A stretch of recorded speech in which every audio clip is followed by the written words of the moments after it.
Cuando en 2015 Cristina Kirchner terminó resignada prácticamente a la candidatura de Daniel Scioli, una de las fórmulas que encontró el kirchnerismo para militar un candidato al que sentían bastante ajeno, casi un extraño, raro, pese a que había sido vicepresidente y gobernador de la provincia de Buenos Aires, una de esas fórmulas era decir que el candidato es el proyecto. Traducido, quería decir que el candidato de carne y hueso no era el candidato real, el candidato verdadero, sino que el candidato posta era una abstracción, el proyecto. Esta formulación ya encerraba una contradicción de mínimo un poco extraña, que contenía la presunción de que se puede separar y casi disociar completamente a los candidatos, a las personas, de su propio proyecto político. En 2019, la estrategia autojustificatoria desde el punto de vista del discurso político fue otra muy diferente. Como Cristina era la líder indiscutida dentro del peronismo, pero por una cuestión de aritmética electoral que nunca se terminó de explicar las razones, ¿no? Los números no le daban, el famoso con Cristina no alcanza, entonces había que convocar a una figura que pueda articular más allá del límite al que llegaba el kirchnerismo, ampliar un poco las fronteras.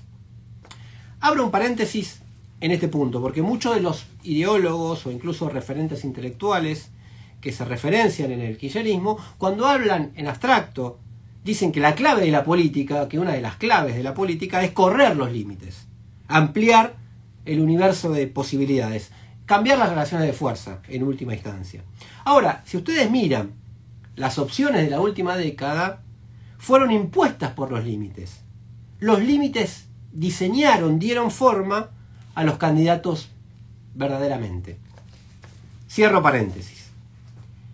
En 2019, decía, con la premisa de ampliar las fronteras políticas hacia la derecha, obviamente se eligió a Alberto Fernández. Y que Cristina Kirchner se autodesignó candidata y después vicepresidenta en esa fórmula. Fernández era un hombre con muy buenas relaciones con los enemigos del kirchnerismo, era casi planta permanente en los canales de cable del Grupo Clarín, con buenas relaciones con el Poder Judicial, se había opuesto a la ley de medios y también al enfrentamiento con las patronales del campo por la famosa resolución 125 de retenciones móviles. Y aunque en ese momento lo negaban, tenían cierta fantasía de una especie de reedición de Cámpora al gobierno, Perón al poder.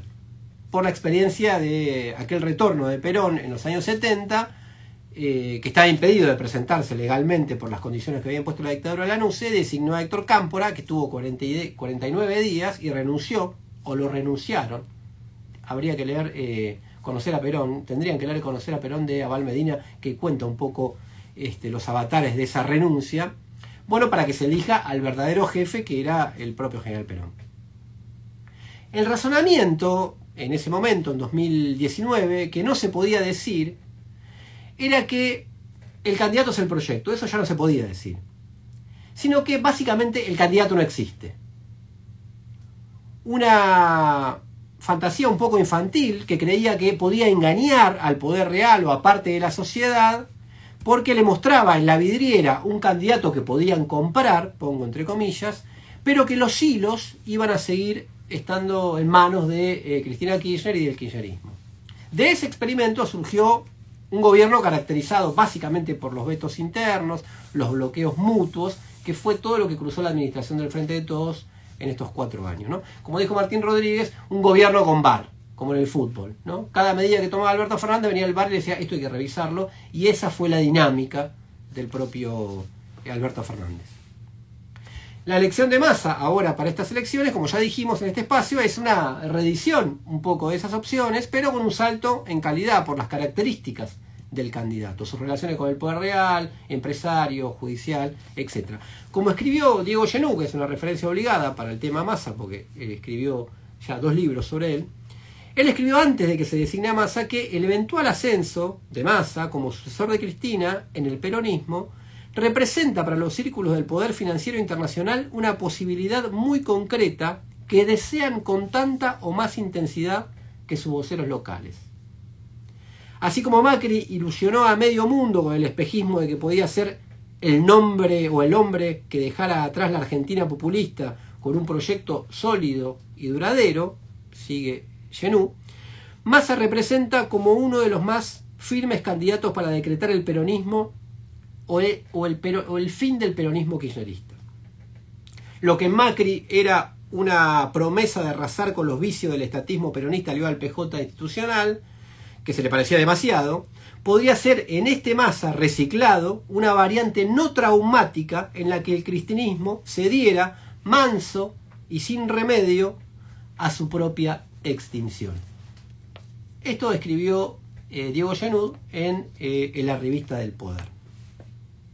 Bueno, esta posibilidad la percibieron los mercados, que el primer día hábil, luego de la nominación de la fórmula Sergio Massa, Agustín Rossi, mostraron aumentos y alzas importantes. Los bonos y las acciones locales se tiraron de verde y comenzaron la semana con una suba de promedio del 10%. Así fue Banco Macro, que subió 10,3%, seguido por Edenor, 10%, YPF, casi 8%, Grupo Financiero Galicia, 8%, entre otros. Una dinámica que continuó y continúa hasta hoy, de este optimismo de los mercados luego del nombramiento de Massa.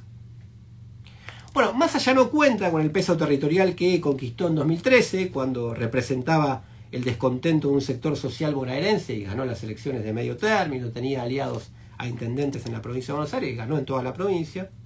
Tampoco mide en las encuestas, no es ni de cerca uno de los dirigentes más valorados de la Argentina, pero esto, que uno podría decir que lo caracteriza de otra manera, lo transforma mucho más en una persona dependiente de su arriba que de su abajo.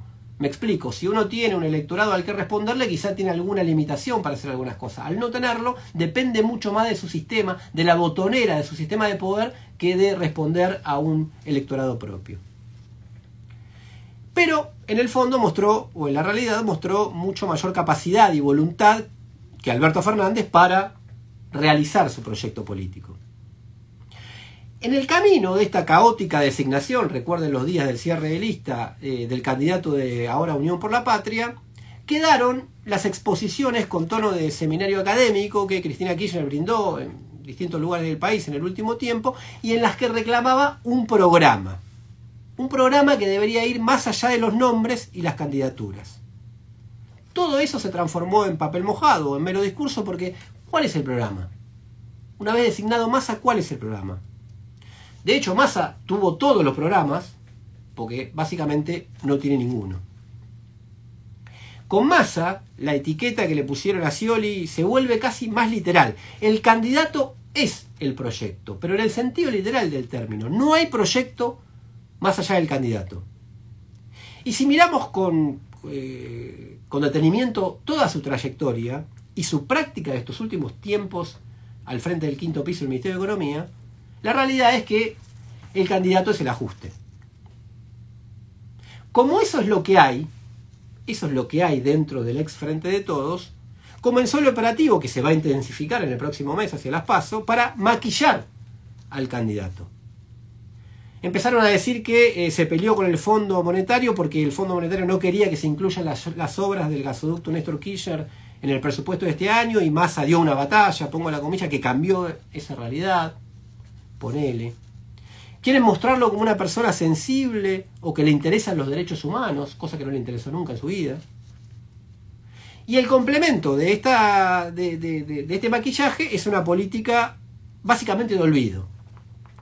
Olvidar todo el itinerario, el largo itinerario que tiene Massa, que va desde algunos hitos como cogobernar con Macri a nivel nacional, con María Eugenia en prácticamente todo el mandato en la provincia de Buenos Aires, o con Gerardo Morales, nada más y nada menos que en la provincia de Jujuy. De hecho, su vicegobernador, que es un masista, ahora recién acaba de renunciar y sumarse al PJ de Jujuy, que además sí cogobierna con Morales. Y el argumento en la última trinchera, para fundamentar estos giros, lo dio la vicepresidenta y se repite prácticamente como un mantra. Hay que entender el texto, pero hay que entender el contexto. Texto y contexto, dijo la vicepresidenta. Entonces cuando uno le dice, che, pero Massa a lo largo de su historia hizo esto, hizo lo otro, responden texto y contexto. Como si el contexto justificara la escritura, pongamos así, de cualquier texto. Y bueno, así es el pragmatismo, contestan. El otro día escuchaba a alguien que se referencia en el peronismo y decía, che, todo bien con el pragmatismo. Yo estoy con el pragmatismo. Pero estoy con el pragmatismo si funciona. Y este no funciona. Y algo de razón tenía, porque además de todo lo cuestionable políticamente que se pueda discutir, esto de enfrentar a la derecha con candidatos que sepan tocar su música, como dijo alguna vez un editorialista, no hace más que, obviamente, fortalecer a la derecha. No sé si el pragmatismo en general, que sería largo discutir, pero este pragmatismo fracasó, porque básicamente propone más y peor de lo mismo.